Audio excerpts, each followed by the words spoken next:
பத்தாம் வகுப்பு கணிதம் அலகு 1 உறவுகளும் சார்புகளும் பயிற்சி 1.4 முதல் கணக்க பார்க்குறோம். கீழே கொடுக்கப்பட்ட வரைபடங்கள் சார்பை குறிக்கின்றனவா என தீர்மானிக்கவும். விடைகளுக்கான காரணத்தையும் கொடுக்கவும். கொடுக்கப்பட்டுள்ள வரைபடங்களானது சார்பை குறிக்கின்றனவா என்பதை நிறுவ ஒரு குத்துக்கோட்டு சோதனையை பயன்படுத்துகிறோம். குத்துக்கோட்டு சோதனையை பயன்படுத்தி எப்படி சார்பானு காட்டலான்னா, ஒய்யச்சுக்கு இணையாக கொடுக்கப்பட்டுள்ள வரைபடத்தில் ஒரு நேர்கோடு வரைகிறோம். அந்த நேர்கோடானது கொடுக்கப்பட்டுள்ள வரைபடத்தை ஏதேனும் ஒரே ஒரு புள்ளியில் வெட்டி கொண்டால் கொடுக்கப்பட்டுள்ள வரைபடமானது ஒரு சார்புன்னு சொல்லிடலாம். ஒன்றுக்கு மேற்பட்ட புள்ளிகளில் வெட்டி கொண்டால் அது ஒரு சார்பு ஆகாது. கொடுக்கப்பட்டுள்ள வரைபடமானது ஒரு சார்பு ஆகாதுன்னு காட்டிடலாம். இதில் முதல் சப்டிவிஷன் எடுத்துக்கிறோம். முதல் சப்டிவிஷனில் வளைவரையை வரைஞ்சிக்கிறோம். கொடுக்கப்பட்டுள்ள வரைபடம் ஒய் அச்சு, எக்ஸ் அச்சு, எக்ஸு, எக்ஸ் டேஷ், ஒய் மற்றும் ஒய் டேஷ். ஆதிப்புள்ளி 0. வளைவரை கொடுத்துட்றோம். வளைவரைக்கு வலது பக்கமோ அல்லது இடது பக்கமோ ஒரு குத்துக்கோடு வரைகிறோம். ஒய்யச்சுக்கு இணையாக அந்த குத்துக்கோடானது வளைவரை எத்தனை புள்ளிகளில் இங்கே சந்திக்குது?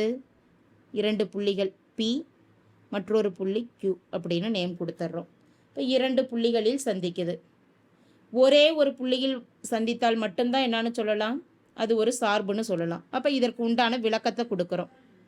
கொடுக்கப்பட்டுள்ள வரைபடத்தில் குத்துக்கோடானது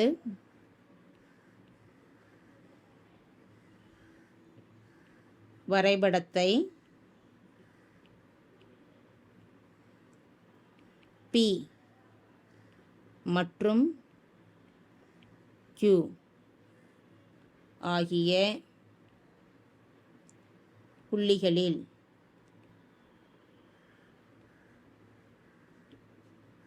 சந்திக்கிறது. 2 புள்ளியில் சந்திக்கிறது. எனவே கொடுக்கப்பட்டுள்ள வரைபடம் இது ஒரு சார்பு அல்ல அப்படின்னு காட்டிடலாம். வளைவரையை வரைகிறோம். ஒய் அச்சு, எக்ஸ் அச்சு, X, X dash, Y, Y dash. வளைவரையானது ஆதிப்புள்ளி வழியாக, அதாவது மையப்புள்ளி வழியாக செல்லுது. வளைவரை கொடுத்துட்றோம். மையப்புள்ளிக்கு மார்க் பண்ணிடுறோம். வளைவரையின் வலது பக்கம் அல்லது இடது பக்கம் ஒய்யச்சுக்கு இணையாய் ஒரு குத்துக்கோடு வரைகிறோம். வலது பக்கம் வரைஞ்சாலும் சரி, இடது பக்கம் வரைஞ்சாலும் சரி, ஒரு குத்துக்கோடு. வளைவரை எத்தனை இடத்துல சந்திக்குது? ஒரே ஒரு புள்ளியில் சந்திக்குது. அந்த புள்ளிக்கு Pன்னு நேம் கொடுத்துட்றோம். ஒரே ஒரு புள்ளியில் குத்துக்கோடானது வளைவரையை சந்தித்தது அப்படின்னா நம்ம என்னன்னு சொல்லிடலாம், கொடுக்கப்பட்டுள்ள வரைபடமானது ஒரு சார்பு. அப்போ விளக்கத்தை எழுதிடுறோம். குத்துக்கோடானது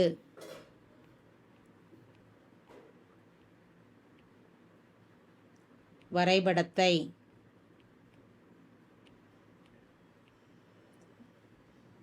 P என்ற ஒரே ஒரு புள்ளியில் சந்திக்கிறது.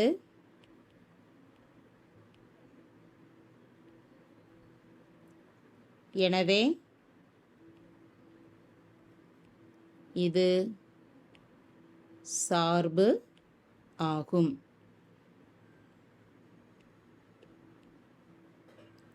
அடுத்து 3வது சப்டிவிஷனுக்கு வரோம். 3வது சப்டிவிஷனில் என்ன வரைபடம் கொடுத்துருக்குறாங்க? ஒய் அச்சு, எக்ஸ் அச்சு, எக்ஸு, எக்ஸ் டேஷ்,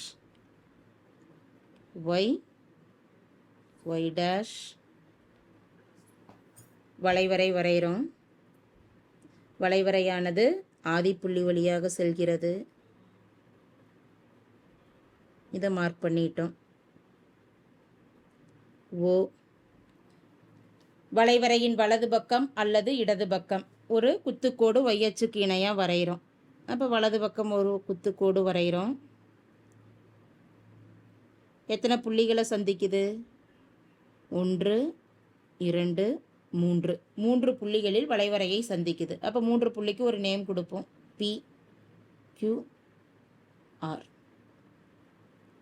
குத்துக்கோடானது வளைவரையை ஏதேனும் ஒரே ஒரு புள்ளியில் சந்தித்தாதான் சார்புன்னு சொல்லுவோம். இங்கே 3 புள்ளிகளில் சந்திக்கிறதுனால இது என்னது? ஒரு சார்பு அல்ல. இப்போ விளக்கத்தை கொடுத்துட்றோம். குத்துக்கோடானது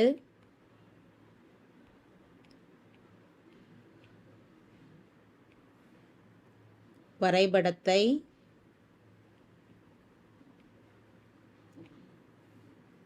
P, Q மற்றும் R ஆகிய புள்ளிகளில்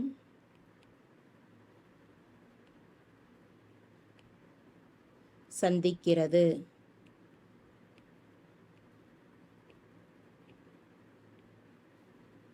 எனவே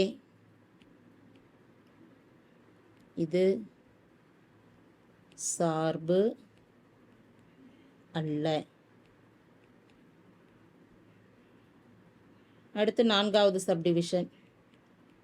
4வது சப்டிவிஷனில் கொடுக்கப்பட்டுள்ள வரைபடம். இங்கே வளைவரை கொடுக்கல,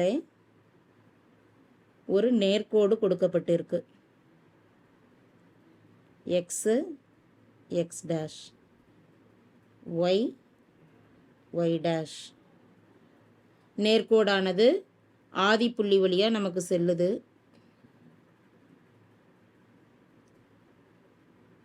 நேர்கோட்டின் ஒய் அச்சின் வலது பக்கமோ அல்லது இடது பக்கமோ ஒரு நேர்கோடு வரைகிறோம், குத்துக்கோடு. இந்த குத்துக்கோடானது நேர்கோட்டை ஒரே ஒரு புள்ளியில் மட்டும் சந்திக்குது. அந்த புள்ளிக்கு என்ன நேம் கொடுக்குறோம்? P. ஒரே ஒரு புள்ளியில் சந்திக்கிறதுனால கண்டிப்பாக நமக்கு இது என்னது? ஒரு சார்பு. அப்போ இதற்கு உண்டான விளக்கம் என்ன? குத்துக்கோடானது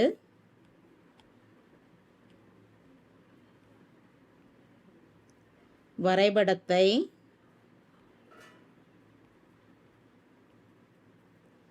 P என்ற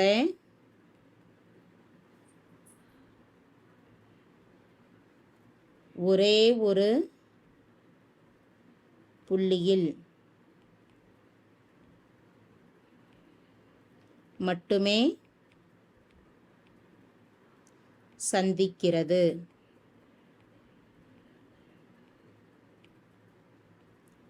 எனவே இது சார்பு ஆகும். தேங்க்யூ.